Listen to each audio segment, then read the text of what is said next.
Hey guys, my name is Brian. I have the honor to serve as the student pastor here at Kingdom Life, and we are just glad that you want to take a few minutes to hang out with us. This week is Small Group Sunday, and like always, I'm going to encourage you to continue watching this video. We're going to review last week's message, and then we're going to give you some questions that you can talk through with your family, you can talk through with your friends this week, or even just kind of think through this week when you spend time just you and God. Now, on Sunday, we kind of finished up talking about the life of Gideon, and we talked about his death, and we kind of talked about his legacy.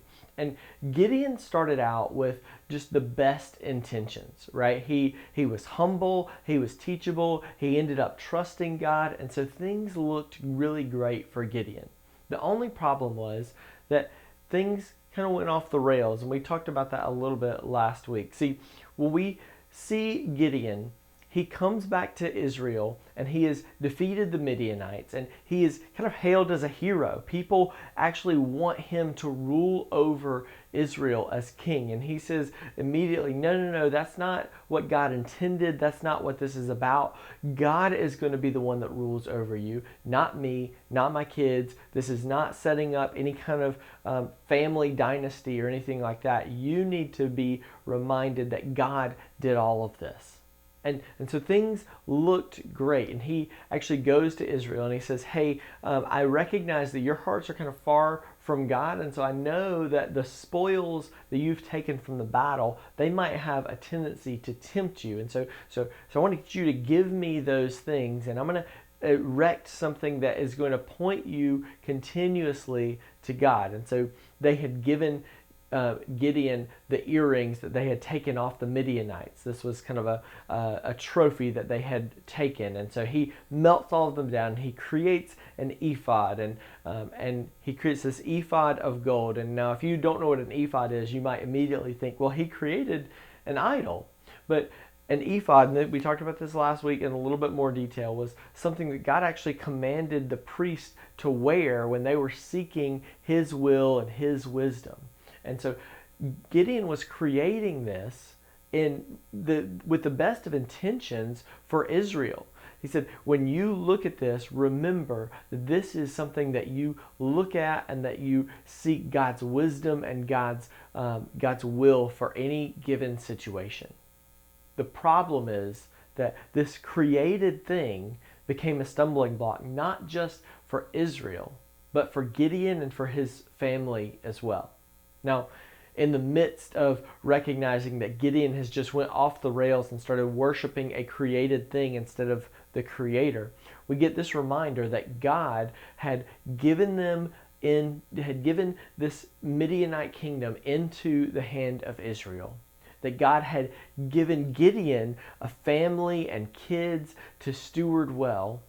And he had given these good things to this rebellious people that had turned their hearts away from God and had begun to worship something that was created, right? And that might even kind of make us scratch our heads. And why would God put this in here? Why would he remind us of the good things that he's given to Gideon? And it's kind of a reminder that when we fail, when we fall, when we mess up, when we are faithless, when we rebel against God, God is still faithful to us, right? And so we talked about how at the end of Gideon's life, he had the potential for this to be a great thing, but at the end of his life, he just fell off the rails. He lost it. He messed up. And he messed up not just a little bit, he messed up really, really bad. And so we see how God had given him a family, but then in the midst of all of this, Gideon goes out and finds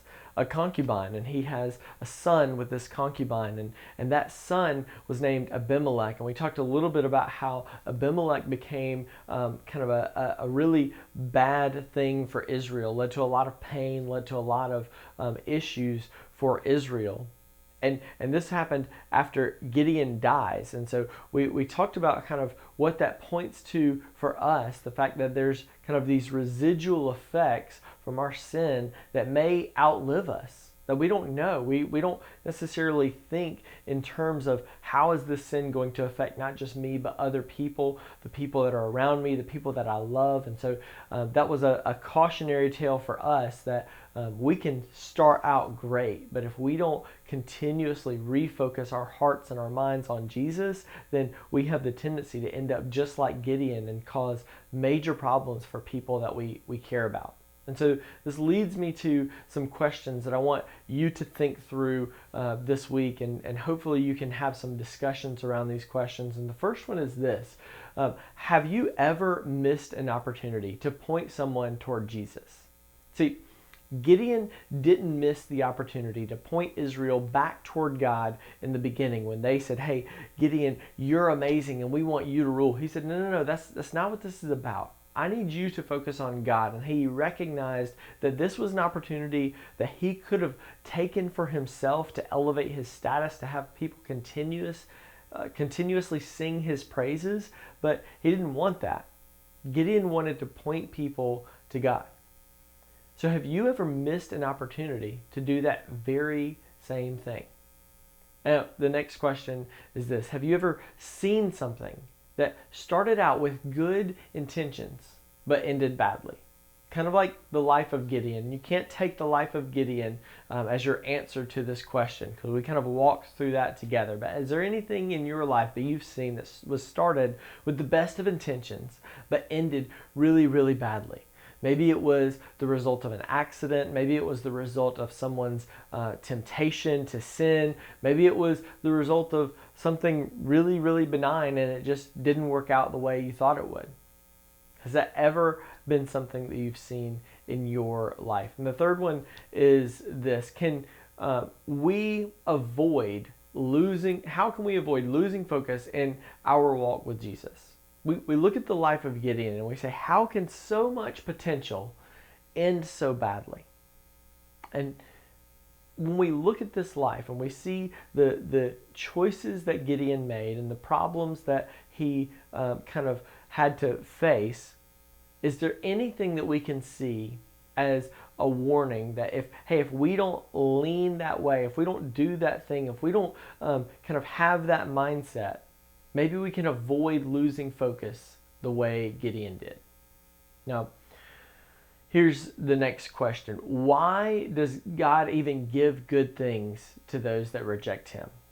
Because when we kind of think about this, and we think that God had given so many good things to Israel, knowing full well that time after time after time they would reject him, they would mess up, they would sin, they would be tempted, they would be led astray. Why would God give good things to these rebellious people? Now, I want to answer that question, but I want to give you a chance to think through that as well.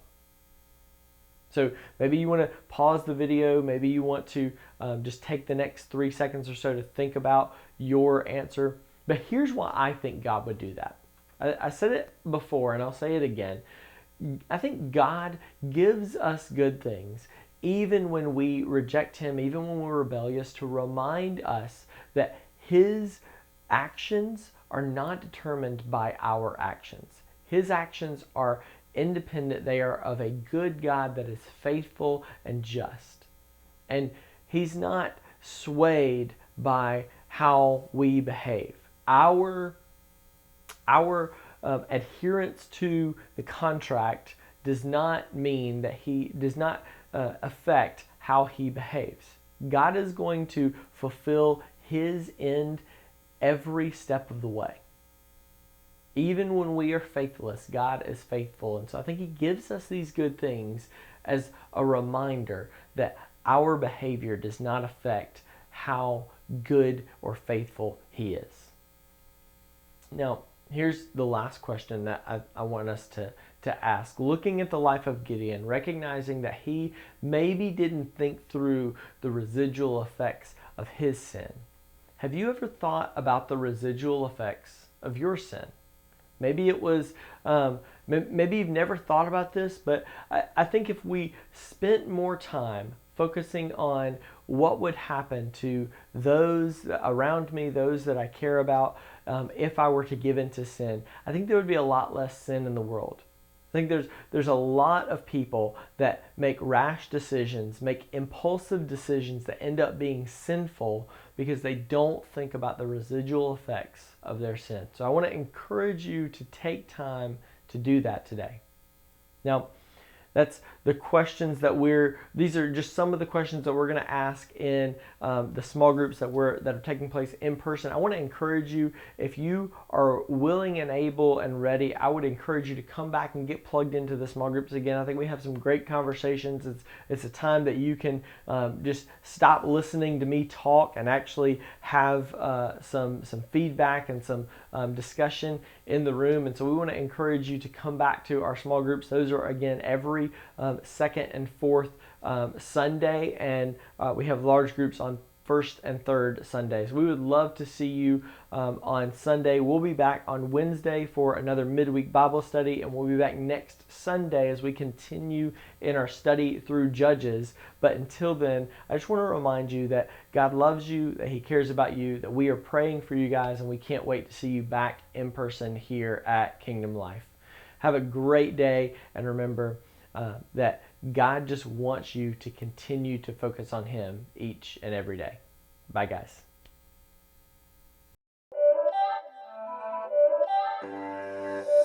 It's not a game, it's a rich thing.